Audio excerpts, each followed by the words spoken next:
What does school psychology and web design have in common? Well, more than you think. The last 12 years, I've been a school psychologist, and it's helped me tremendously in the field of UX, UI design. And it's just been such a great learning experience, but it's been very helpful bringing in my skills as a school psychologist into design. Hi, my name is Jason Romero, and for the last 12 years, I've been a school psychologist, and I've been able to develop many skills that I've brought into web design, and now it's been a game changer for me. Design has been a great challenge for me, but I've been able to do well because of my background in school psychology. As a school psychologist, I've learned over the years to identify human behavior, mainly when it comes to students in the school system, and trying to figure out, what their strengths are, what their weaknesses are. Is a plan working for them? Is there any other way we can come up with data to figure out what is going on and be able to serve them well? And I've had the opportunity of honing down these skills over the years and being able to serve children, families, and schools in order to develop plans that would help children succeed in the school environment. What's been so helpful is being able to see other people's perspective, utilizing tools, utilizing questionnaires, and just trying to grasp any information that I can to understand a child's perspective so that we can move forward with providing positive results and plans for students. This definitely reminds me of the user experience process, where we're trying to identify pain points that users may be able to run into when they're browsing a website, looking through an app. We're trying to identify human behavior that will allow them to maneuver through the site, through the digital creation that has been given to them, and trying to figure out, okay, are there pain points, and is this design helpful or is it hurting? Is it going to excel the business or the organization that we're developing it for? So it definitely helps me to understand UX a whole lot more and from a different perspective. So this perspective that I bring into design allows me to create websites that are going to be functional, creative, that are going to be clear for any user that's coming in, that the accessibility is going to be appropriate for the individual. So it's just a way of bringing in perspective to build a more cohesive, a better experience for individuals. You see, school psychology, it's all about observational data, utilizing standardizations to be able to gather data to let a parent know that, hey, this is where your child is at, or here are the strengths, here are the weaknesses, here's ways that we can proceed in helping your child, trying to find any type of pattern in behavior or identify if something is even working for a child. And so a lot of what we do is problem solving, and thankfully we're able to use observational data as well as standardized data to be able to make those decisions moving forward. Now, you may think school psychology, well, I thought you were just sitting down with the student and talking to them about their difficulties. Well, it's a little more than that, way more niche down, to where we're having to identify strengths and weaknesses for students in a more standardized observational type of perspective, which for me is amazing. I love it. My role right now is not so much the one-on-one counseling therapeutic perspective, but it's more of trying to identify through data what a student is experiencing and how we move forward with services for students. As a school psychologist, I'm constantly communicating complex information to parents, students, staff, to allow them to see what I'm seeing from more of a data-driven lens. And so being able to communicate with other individuals and tailoring my communication to multiple individuals has helped me significantly when working with organizations, when working with business people, other designers. I'm having to deviate from what I'm used to with one person, and then also being able to deviate with another person, my communication styles. And that has helped me a whole lot in this role as a designer, because we're constantly in communication with people from different backgrounds, from different perspectives, and to be able to tailor our way of communication to them is so important in what we do as designers. What I've noticed is that using effective communication has helped me significantly when working with business owners, because they need something that's clear, straightforward, getting to the point and allowing them to see the overall picture as well. And in my experience, that has helped me out when communicating with others that are making those appropriate decisions. You might be wondering, well, if school psychology is so amazing and I'm having a great time doing it, then why am I in the design space? Well, that's a great question. The truth is, I've always been a creative. I just really never embraced it. See, back when I was in third grade, I can remember picking up the violin like many people do.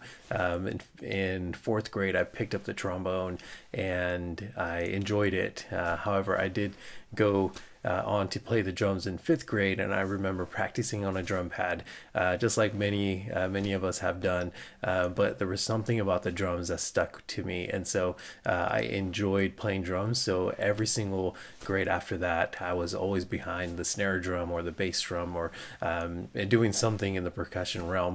And then finally, when it came to going into high school, I remember my parents, who we grew up with very little.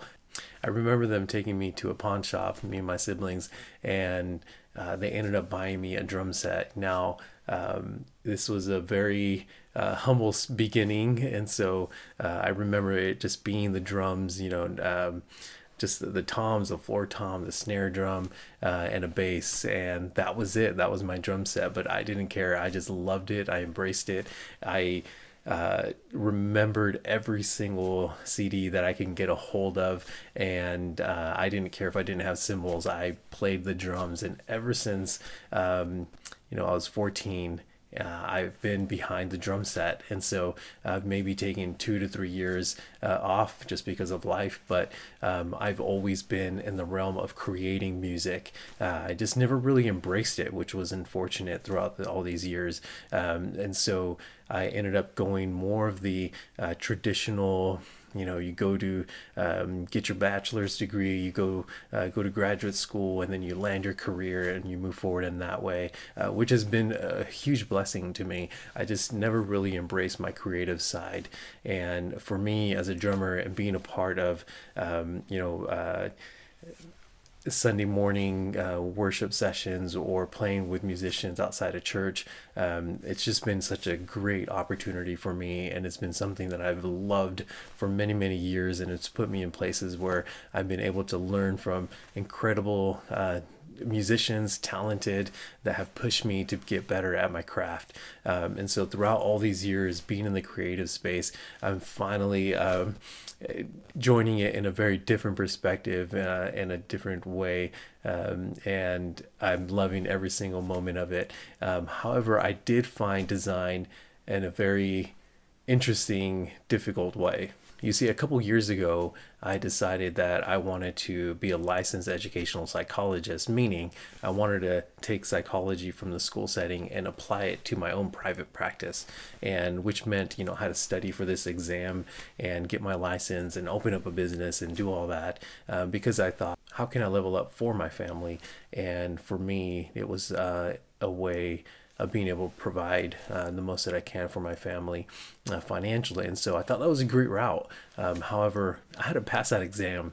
And so the night before the exam, I had studied so well for it, ended up completely failing the exam, and I talk about it in another video, but I just failed it completely, and it hurt. It was not easy getting over that failure, but I moved forward. But I realized that in the process, I had developed a website for my potential private practice, and I loved that process of creating, problem solving. And it was a simple WordPress themed site, but it gave me a glimpse as to what could be from a development, design perspective, and I really enjoyed it.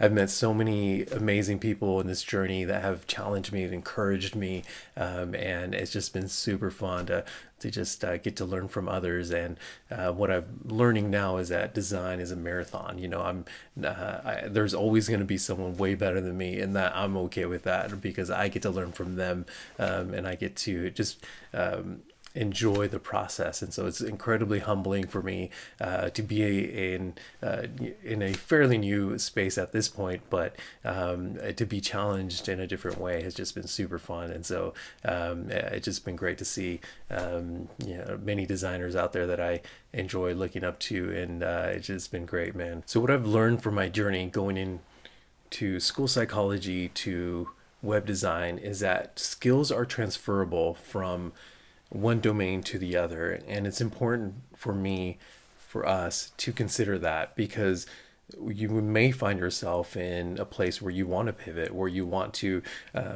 take on that passion that you have just been ruminating on, and you want to actually do something about it and move forward and build something. And as exciting as it seems, it can be daunting as well. But if you have those skills now, they're definitely transferable. Something that I've always kept in mind has been keeping that mindset that I will always be a learner. Readers are leaders, and so I'm always trying to find something to read to progress and get better at. And so for me, having that mindset has helped me tremendously going into design, because it was a new space for me. I'm really comfortable in the school psychology realm, and now I'm challenged. I see all these amazing designers, but to be able to challenge myself and to transfer those skills into design has been so fun, and it's been a blessing for me. And I hope that we can keep that mindset of continuing to learn and get better, even if it's 1% every single day. At the end of the week, we'll be leveled up when we look back. So that has been an encouragement to me, and I hope it's encouragement to you. So if you're thinking about a career change, or you're thinking about just pivoting or opening up a side hustle, or you have this passion that you want to start building on, I highly recommend you doing it. You go for it. Communicate with your family. Let them know what you're up to. Let them into those thoughts, and have them see what you see, because more than likely they will be incredibly encouraging. And I highly recommend seeking out insight, skills, anything you can to level up. And again, even if the goal is 1% better every single day, you'd be surprised when you look back the growth that you've made and the progress that others are seeing you make. So I hope this helps you in your journey. Thanks so much for watching. See you in the next video.